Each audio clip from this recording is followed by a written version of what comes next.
Dale. Listo, la grabación ya comenzó. Listo.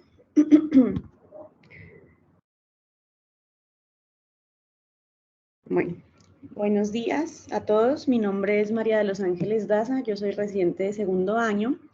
Hoy vamos a hablar sobre profilaxis antibiótica en ginecología y obstetricia. Mis asesores fueron la doctora Sandra Vélez y el doctor Mauricio Urrego, que son docentes del Departamento de Ginecología y Obstetricia. Entonces vamos a empezar hablando pues, de las generalidades de la profilaxis antibiótica. Es muy importante definir cuál es el objetivo de dar antibiótico profiláctico y la idea es pues la prevención de infecciones. En general se recomienda administrarlo previo a la exposición y se debe dar por un periodo de corta duración, usualmente menos de 24 horas. El antibiótico de elección se debe basar en que tenga una baja incidencia de eventos adversos, que sea de bajo costo y que esté enfocado a los patógenos que usualmente hacen parte de la flora.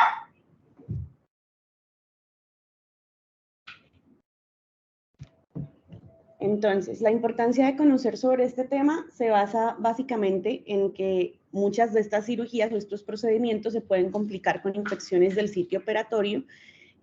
Generalmente de un 2 al 7% de las pacientes pueden complicarse y usualmente se da 4 a 7 días después de realizado el procedimiento. Un 5 a un 30%, dependiendo de la clasificación de la herida, que ya también vamos a hablar de eso, un poquito de eso más adelante, se llegan a infectar y también dependiendo del tipo de cirugía que se vaya a realizar. Complica hasta un 2% de las histerectomías y esto a su vez pues aumenta los costos, se habla que hasta $5,000 en costos debido a que también se aumenta la estancia hospitalaria de estas pacientes. Tiene mayor incidencia en países de bajos a medianos recursos, siendo un 22% en las heridas limpias contaminadas y hasta un 30% en las heridas contaminadas. Y de un 3 a casi un 5% por cada 1.000 procedimientos ambulatorios se complica también con infecciones del sitio operatorio. Como ya dijimos, aumenta la estancia hospitalaria y puede ser de unos 6 a 24 días, entonces, por ende, aumentan también los costos.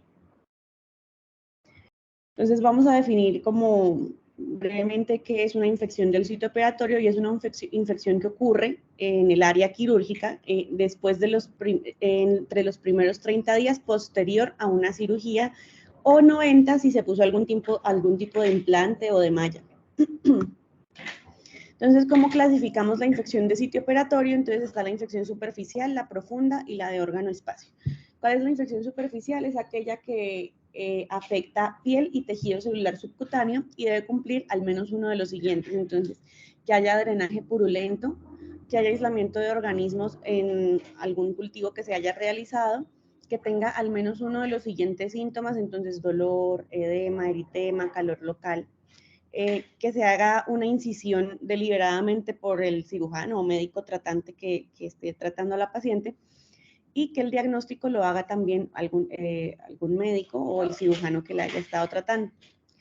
Ya en cuanto a la infección de sitio operatorio profunda, afecta tejidos más profundos, como bien lo dice, entonces fascia y músculo, y que debe cumplir alguno también de los siguientes criterios. Entonces, los que ya mencionamos, más una incisión profunda que ya sea que se abre espontáneamente o por el cirujano o médico, asociado a microorganismos en cultivo o sin cultivo, pero que tenga la clínica florida, entonces fiebre, dolor, sensibilidad, calor local, edema, y que se evidencie el absceso ya sea por examen físico o en imágenes.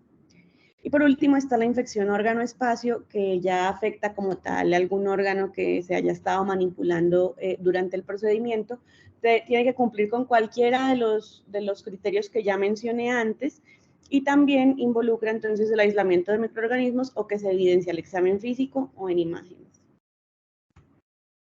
Entonces ahora vamos a hablar de los tipos de heridas quirúrgicas que hay y pues esto es muy importante tenerlo en cuenta porque como ya les mencioné, de esto también depende si vamos a dar o no antibiótico profiláctico o si lo que ya necesita la paciente es un tratamiento antibiótico como tal.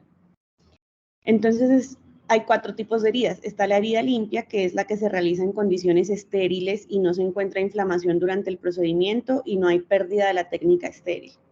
Está la limpia contaminada, que es una herida que se realiza bajo condiciones estériles, que involucra cualquier tipo de mucosa, entonces mucosa respiratoria, gastrointestinal, genitourinaria, pero que se hace bajo condiciones controladas. Está la contaminada, que es una herida abierta, fresca, pueden ser heridas accidentales, y es cuando ya se rompe la técnica estéril durante la cirugía. Y la sucia o infectada, que es cuando tenemos tejido desvitalizado y ya hay microorganismos preexistentes previo a la cirugía. Entonces, por ejemplo, esas pacientes que ya entran con abscesos.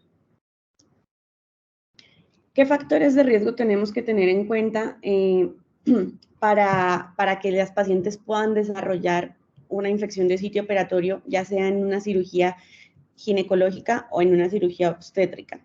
Entonces, aquí vemos que el mayor factor de riesgo es tener un hematoma subcutáneo. Eso nos aumenta el riesgo hasta casi 12 veces.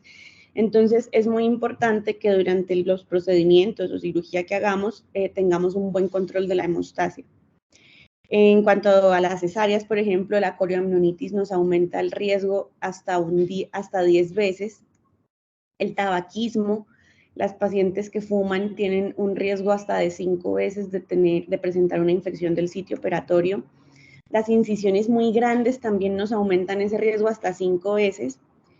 El estar en un sitio que presta servicio de enseñanza también aumenta el riesgo. El no dar antibiótico profiláctico y los tiempos quirúrgicos muy largos.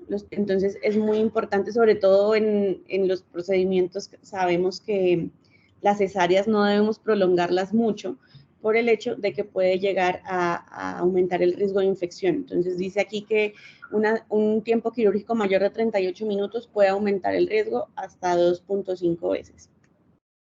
Entonces, ya vamos a empezar a hablar digamos, por aparte cada procedimiento. Vamos a iniciar con la cesárea. Sabemos que la cesárea es uno de los factores de riesgo más importantes para infección materna. Aumenta de 5 a 20 veces más el riesgo comparado con un parto vaginal. Y es importante hacer prevención de la infección porque pues, son una causa importante de morbimortalidad y aumento de estancia hospitalaria y a su vez, como ya hemos mencionado, de costos. Entonces, ¿qué dice? ¿Qué debemos tener en cuenta inicialmente sobre la cesárea? Entonces, es una herida limpia contaminada. Entonces, al ser una herida limpia contaminada, es ideal administrar antibiótico profiláctico. ¿Cómo se recomienda que se debe usar? Entonces, una dosis única administrada previo a la incisión, idealmente 60 minutos antes de iniciar el procedimiento. Entonces, se recomienda que sea una cefalosporina o penicilina de amplio espectro. Reduce la incidencia de infecciones y de endometritis, y en cuanto a la dosis, pues se recomienda que sea en pacientes menores de 80 kilogramos, 1 gramo de dosis única. Si es una paciente mayor de 80 kilogramos, se recomienda que sean 2 gramos, e incluso algunas guías hablan sobre pacientes mayores de 120 kilogramos, se podrían dar 3 gramos, sin embargo, hay estudios que han evaluado esto y no han encontrado que haya una diferencia significativa entre dar 2 o 3 gramos, entonces digamos que ya queda a decisión del médico tratante, pero si damos 2 gramos no estaría mal. Aquellas pacientes que tengan alergia a penicilina se recomienda dar clindamicina más un aminoglucósido, generalmente la gentamicina. Entonces, esto es una revisión que se hizo en el 2021 sobre el antibiótico profiláctico que se sugiere en la cirugía ginecológica y obstétrica, y vemos lo mismo, pues que en la cesárea se recomienda cefazolina 2 gramos o cefuroxima 1.5 gramos más metronidazol. ¿Qué pasa aquí? Pues que ya habíamos dicho al inicio que lo ideal es escoger un antibiótico que también sea bajo en costo, y en este sentido, lo ideal sería usar cefazolina, que es mucho menos costoso que usar cefuroxima.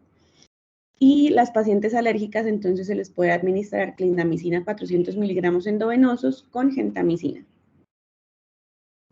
Esto es una revisión de Cochrane que comparó, pues incluyó 56 estudios, y lo que buscó es comparar si hubo reducción de la incidencia en cuanto a los episodios febriles, infección de herida quirúrgica, sí, endometritis, infecciones urinarias o infecciones severas, comparando el uso de antibiótico profiláctico versus el no uso de antibiótico. durante la cesárea. También comparó si hubo efectos tanto en la mamá como en el neonato. Entonces, aquí vemos que se comparó el antibiótico versus no antibiótico para la fiebre posparto y vemos un resultado a favor del uso de antibiótico. Aquí no nos habla como un antibiótico en específico, pero sí favorece el uso de antibiótico versus el no usar profilaxis. Vemos que para la herida quirúrgica, infección de sitio operatorio, también favorece el uso de antibiótico. En cuanto a la endometritis, también vemos que hay una evidencia a favor del uso antibiótico, todo pues con una evidencia estadísticamente significativa. Y para infecciones maternas también vemos que hay un uso, una evidencia a favor del uso antibiótico. Pues ya aquí no les puse la evidencia que hay sobre los eventos adversos para la mamá o para el neonato, pero realmente son mínimos. Entonces, ¿qué concluye este estudio? Básicamente que toda paciente que vaya a ser llevada a cesárea se le debería administrar antibiótico profiláctico de manera rutinaria. Idealmente, como ya les dije, 1 hora previa. Ahora, si se trata de una cesárea emergente, se puede dar en el momento pues previo a la incisión. En cuanto a la infección del tracto urinario, también vemos ahí que hay una evidencia a favor del uso antibiótico. ¿Y qué nos dice la COC sobre el uso de antibiótico? Básicamente lo mismo que ya hemos estado hablando. Esto es el boletín que se emitió en el 2011 sobre el manejo, lo que dicen las guías para el manejo en ginecología y obstetricia sobre el uso antibiótico profiláctico. Entonces dice que se recomienda profilaxis en toda paciente que sea llevada a cesárea, que no se encuentre en manejo antibiótico, 60 minutos previo al inicio del procedimiento, como dosis única. Este antibiótico debe cubrir tanto gram positivos, gram negativos y algunos anaerobios. Y la primera línea son las cefalosporinas de primera generación, como ya dijimos, la cefasolina, idealmente 1 gramo en pacientes menores de 80 kilogramos y 2 gramos en pacientes con más de 80 kilogramos. Y cuando tenemos alergia a las pacientes con alergia a las penicilinas, entonces dar clindamicina y aminoglucósido. Si bien la evidencia sobre esto está limitada, es lo que se recomienda. Y este es el cuadrito pues de la COC, donde recomienda el uso de cefasolina o clindamicina más aminoglucósido. Ya en cuanto al parto instrumentado, en general la OMS no recomienda el uso de antibiótico profiláctico. Sin embargo, sabemos que hay un mayor riesgo de infección en un parto instrumentado que en un parto normal. Hay estudios que dicen que hay hasta un riesgo un 50% mayor. Sin embargo, pues no es claro el beneficio que tiene. Se cree que puede disminuir los días de estancia hospitalaria y, como les dije, como se sabe que hay un mayor riesgo de infección, pues también por ende se cree que va a disminuir la incidencia de infecciones de sitio operatorio. Pero se requieren más estudios para evaluar este efecto. Realmente hay muy pocos estudios que nos hablen sobre el uso de antibiótico profiláctico en el parto instrumentado. Entonces, este es uno de los estudios que les hablo, realmente solo encontré 2. Este es realizado en el 2019, es el estudio ANODE, y evalúa el uso de antibiótico profiláctico en parto instrumentado. Es un ensayo clínico aleatorizado, realizado en 27 centros obstétricos, se realizó en Reino Unido. ¿Y qué se hizo en estas pacientes? Entonces se les administró antibiótico profiláctico, el de elección aquí fue la amoxicilina clavulanato endovenoso, dosis única, versus placebo, entonces se les puso solución salina. Después de un parto vaginal instrumentado a las 36 semanas o más. ¿Qué se buscó evaluar? Entonces el resultado, digamos, primario a evaluar en estas pacientes fue si tenían menor tasa de infección a 6 semanas o menor tasa de prescripción antibiótica o infección sistémica o endometritis. Entonces ya en la tabla vamos a ver que los únicos resultados estadísticamente significativos que hubo fue que en las pacientes que recibieron profilaxis antibiótica sí hubo menor tasa de prescripción de antibióticos con una indicación relevante. También vemos que tanto las heridas superficiales, profundas y profundas, tuvieron menor incidencia en aquellas pacientes que recibieron amoxicilina clavulanato. ¿Qué pasó con este estudio? Pues este estudio realmente hubo mucha pérdida de pacientes durante la realización, entonces digamos que no es lo mejor que hay, pero es la evidencia que tenemos. La revisión de Cochrane sobre el uso de antibiótico profiláctico también para parto instrumentado incluye 2 estudios, tanto el ANODE como otro estudio, pero realizado ya en los años 80, y nos muestra que hay una evidencia a favor del uso de antibiótico para prevenir infecciones con el uso de antibiótico profiláctico. Aquí también vemos que nos va a disminuir el antibiótico versus placebo para infecciones profundas, y para infecciones órgano-espacio, como ya habíamos mencionado, no hay una evidencia que sea significativa, pero sí para tanto infecciones superficiales y profundas. Ya para endometritis también vemos que no hay una evidencia fuerte a favor del uso de antibiótico, y tampoco para la estancia hospitalaria. Sin embargo, en general se recomienda dar antibiótico profiláctico después de realizar el parto instrumentado. En este caso no lo damos antes, sino después de haber realizado el procedimiento. Entonces, en general se recomienda el uso de ampicilina 2 gramos endovenosos, pero esto es para revisiones manuales posparto o para pacientes que han recibido taponamiento uterino. Sin embargo, esta guía habla que se podría extrapolar a las pacientes en quienes se va a realizar parto instrumentado. Entonces se recomienda ampicilina 2 gramos endovenosos o cefazolina 1 gramo endovenoso más metronidazol 500 gramos previo a la exploración manual o taponamiento uterino. Ya en cuanto a un parto instrumentado se daría posterior a realizado el procedimiento. Si ya está la paciente con un manejo instaurado para estreptococo del grupo B, y solo tendríamos que adicionar metronidazol a este tratamiento. Las guías ACOG y el Royal College realmente no dan ninguna recomendación específica para el uso antibiótico en parto instrumentado, y todo esto que estoy diciendo está básicamente basado en recomendación de expertos, porque hace falta realizar ensayos clínicos para poder dar una recomendación o una evidencia más fuerte respecto al tema. Entonces, en cuanto a los desgarros vaginales, realmente no existen revisiones sistemáticas para hablar sobre el uso de antibiótico en estas pacientes. Sí encontré un ensayo clínico que incluyó 147 pacientes y recomienda el uso de antibiótico profiláctico para desgarros 3 y 4, sin embargo es un estudio muy pequeño, entonces digamos que no tiene mucha fuerza para dar esta recomendación. Pero las guías Clinic Barcelona sí nos hablan sobre este tema. Entonces, vemos que primero tenemos que conocer la clasificación de los desgarros perineales. Entonces sabemos que hay 4 grados de desgarros. El grado 1, que es la lesión de piel perineal, el grado 2, que es la lesión ya de músculos del perine sin afectar el esfínter anal, y grado 3 y 4, que ya afectan como tal esfínter anal. Entonces, grado 3, sabemos que se divide también a su vez en tres tipos de grados, A, B y C. El A, que es una lesión del esfínter anal externo, que abarca menos del 50% del grosor de este esfínter. El 3B, que abarca más del 50%, y el 3C, que ya es una lesión tanto de esfínter externo como interno. Y el grado 4, que es una lesión del esfínter anal, pero también de la mucosa rectal. Entonces, ¿qué nos dice Clinic Barcelona sobre esto? ¿A qué pacientes deberíamos darle profilaxis antibiótica? Únicamente aquellas que tengan lesiones de esfínter, es decir, las grado 3 y las grado 4.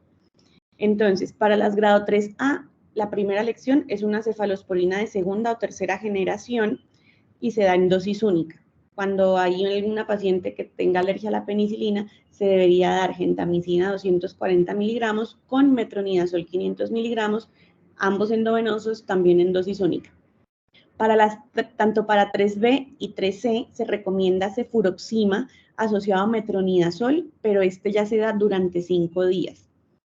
Y para aquellas pacientes alérgicas a la penicilina se les inicia, digamos, ahí en el tratamiento hospitalario, gentamicina con metronidazol, y al alta se debe hacer un cambio a ciprofloxacino con metronidazol hasta completar 5 días de antibiótico. Y para los grado 4, entonces se recomienda el mismo tratamiento que ya mencioné para los grado 3, B y C, pero en vez de darlo por 5 días, se da por 10 días. Esto es una revisión de Cochrane que habla sobre los desgarros grado 3 y grado 4 para si deberían recibir o no antibiótico profiláctico. Y lo que vemos es que si nos disminuye, digamos, la tasa de infección a 2 semanas, comparado pues con las tasas de infección a 6 semanas que no tienen un resultado significativo. Pero en general sí nos va a disminuir la tasa de infección el uso de antibiótico profiláctico, por lo cual sí se recomienda darlo en las pacientes, pero ya dijimos, únicamente las que tengan desgarros grado 3 y grado 4. Entonces ya vamos a hablar sobre los procedimientos intrauterinos transcervicales. Entonces sabemos que la vagina tiene una cantidad abundante de flora, la cual nos va a aumentar el riesgo de poder presentar infecciones después de realizar algún tipo de procedimiento. Realmente no hay recomendaciones claras para el uso de profilaxis antibiótica en procedimientos que sean menores, como el curetaje, la histerosalpingografía o la histeroscopia, pero sí sabemos que en pacientes con antecedentes de EPI o con algunos hallazgos que ya vamos a hablar más adelante, puede aumentar el riesgo un poco más. Sin embargo, el riesgo como tal basal de estos procedimientos de poder realizar una infección de sitio operatorio es muy bajo, por eso en muchas ocasiones no se recomienda. Entonces, ¿qué dice Cochrane acerca de esto? Esta es una revisión que evaluó la efectividad y seguridad de profilaxis antibiótica comparada con placebo, pero no se identificó ningún estudio que cumpliera los criterios de inclusión que ellos ya habían determinado previamente. Entonces, realmente ellos no pueden dar ninguna recomendación acerca del tema.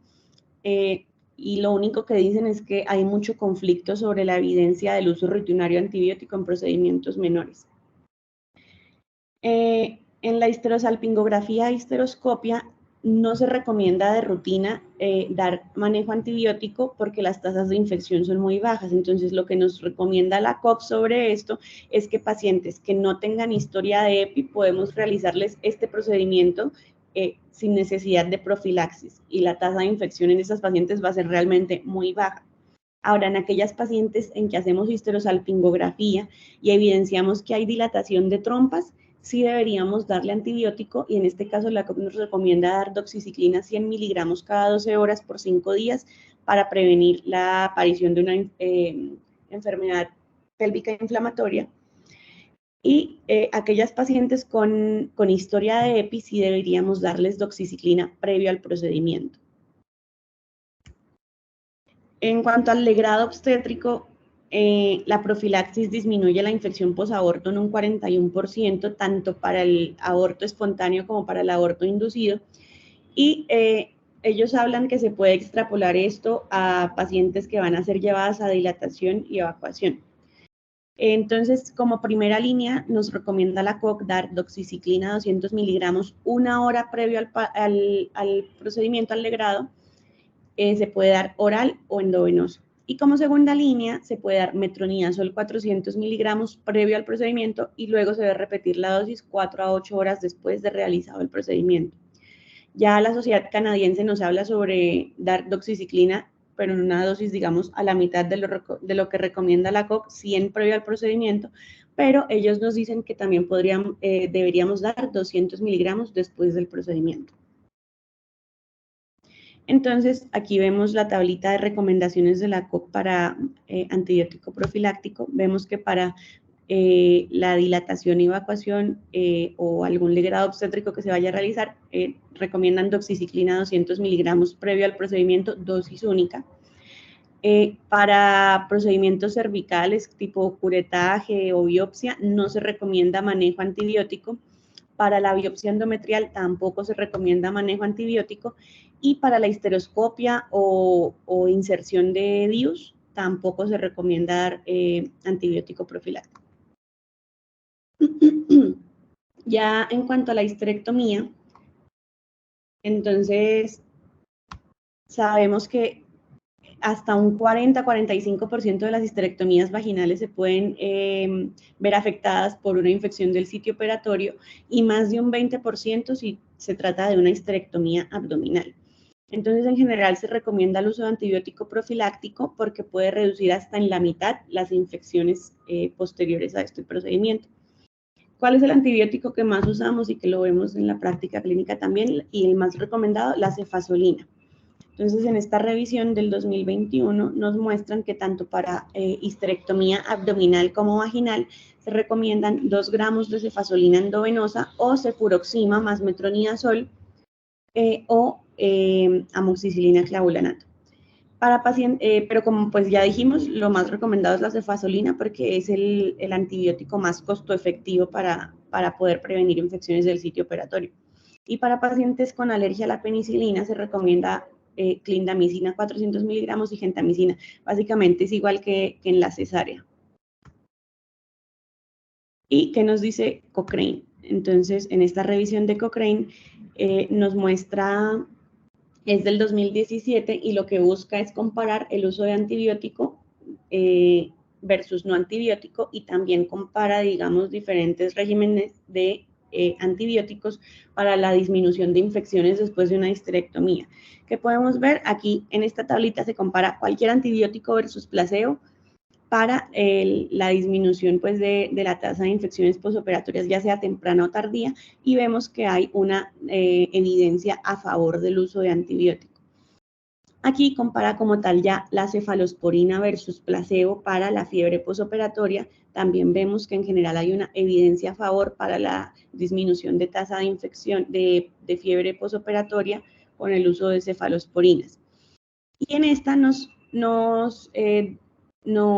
compara el uso de cefalosporina versus penicilina para la disminución de infección posoperatoria, ya sea temprana o tardía. Vemos que no hay ninguna diferencia significativa, por lo cual, como ya les dije, en general se recomienda el uso de una cefazolina.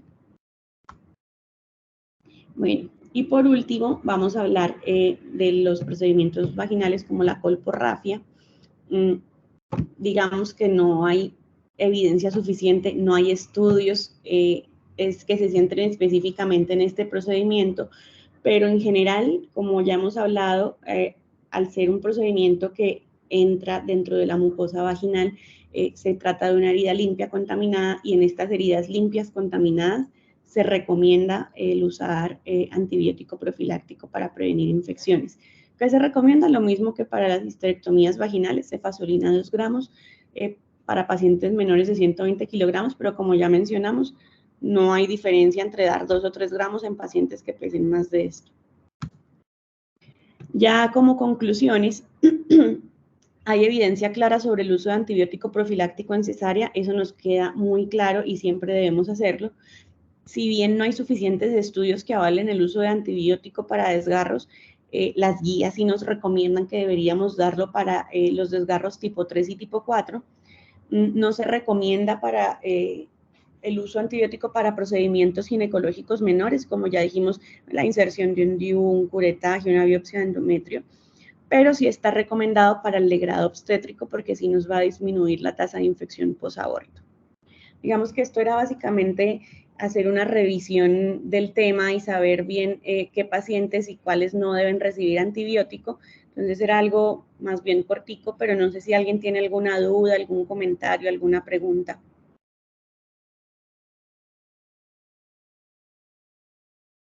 Si quieren, abren solamente el micrófono porque yo no puedo ver aquí manitos ni nada.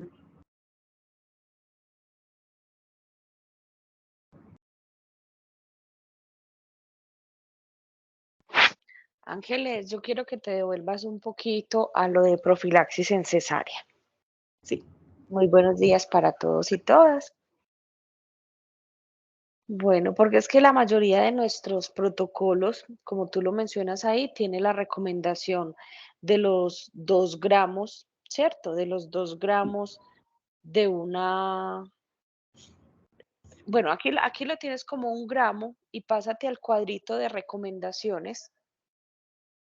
porque casi que en la mayoría de protocolos, cuando uno revisa institucionales, siempre nos aparece la recomendación de los 2 gramos, independientemente del peso o no peso.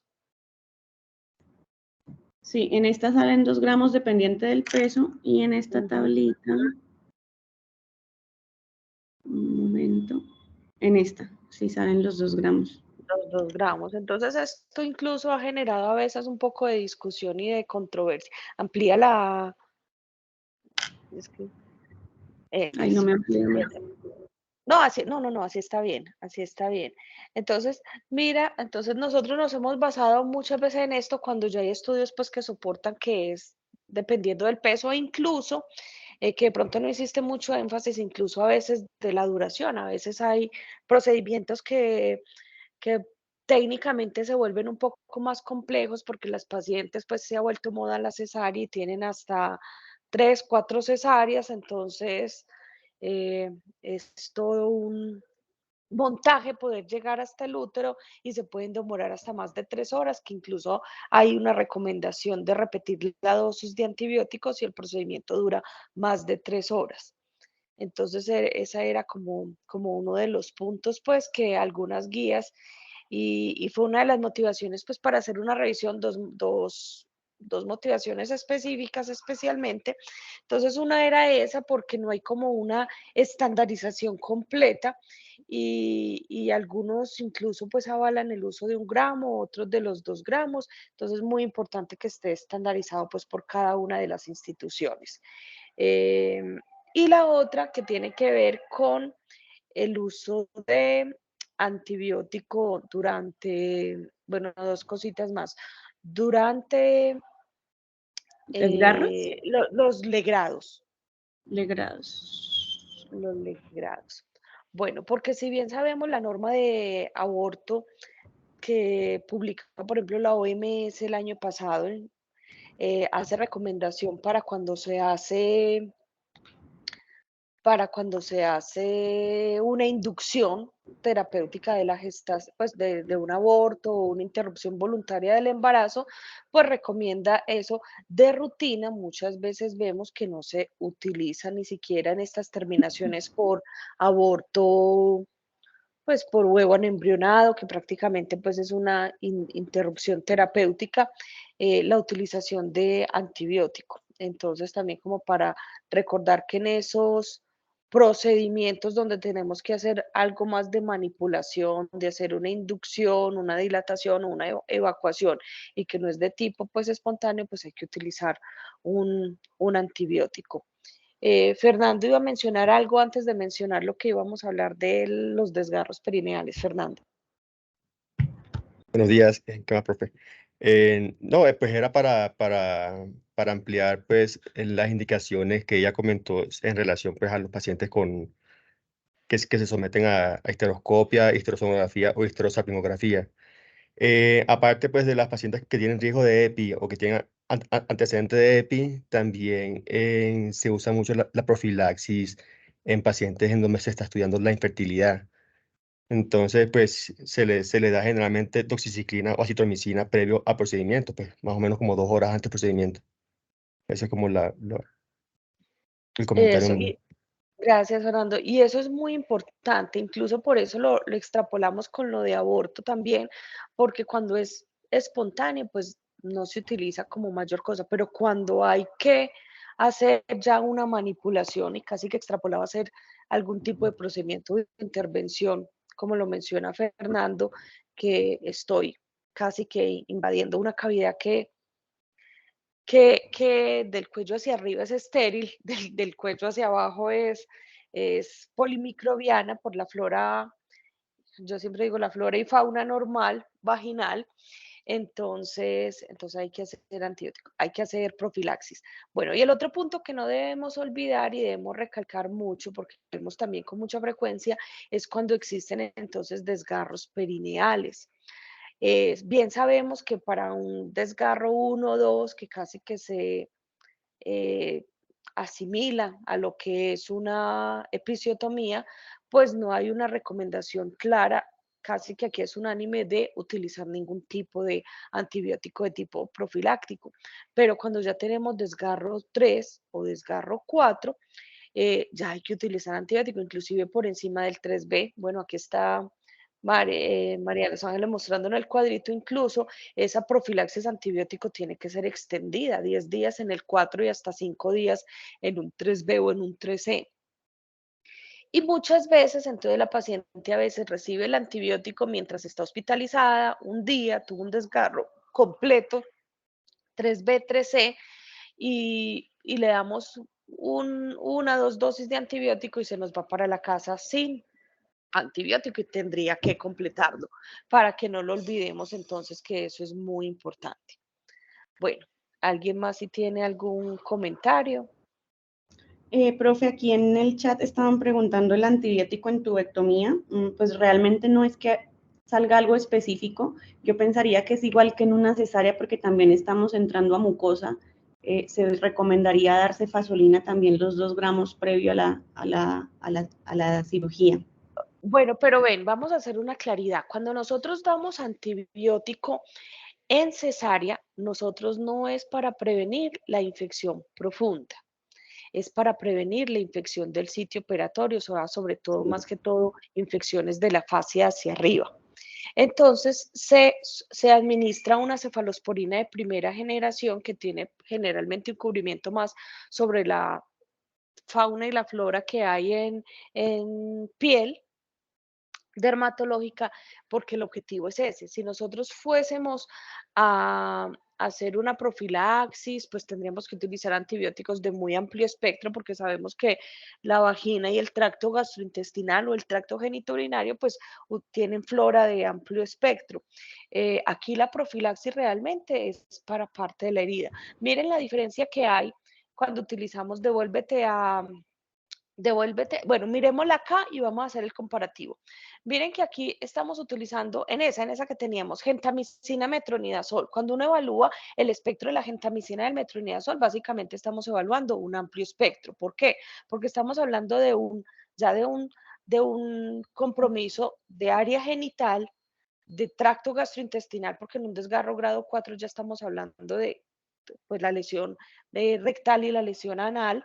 Entonces, aquí necesitamos un antibiótico de amplio espectro, porque el tipo de infección que voy a tener en este sitio, por el tipo de flora, pues, digamos, está asociado a ese. Vete al de legrados, que viene a ser el mismo de histeroscopia, que damos profilaxis con doxiciclina.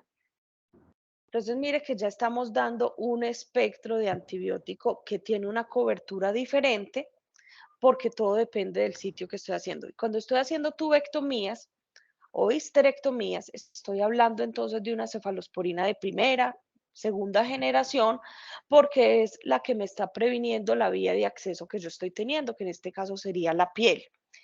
Piel, tejido celular subcutáneo, entonces yo doy en tubectomía una cefalosporina porque mi acceso es a través de piel y estoy dando profilaxis precisamente para evitar ese sitio de acceso de donde pueden entrar los gérmenes microbianos. Entonces, en tubectomía hacemos profilaxis con cefalosporinas de primera generación.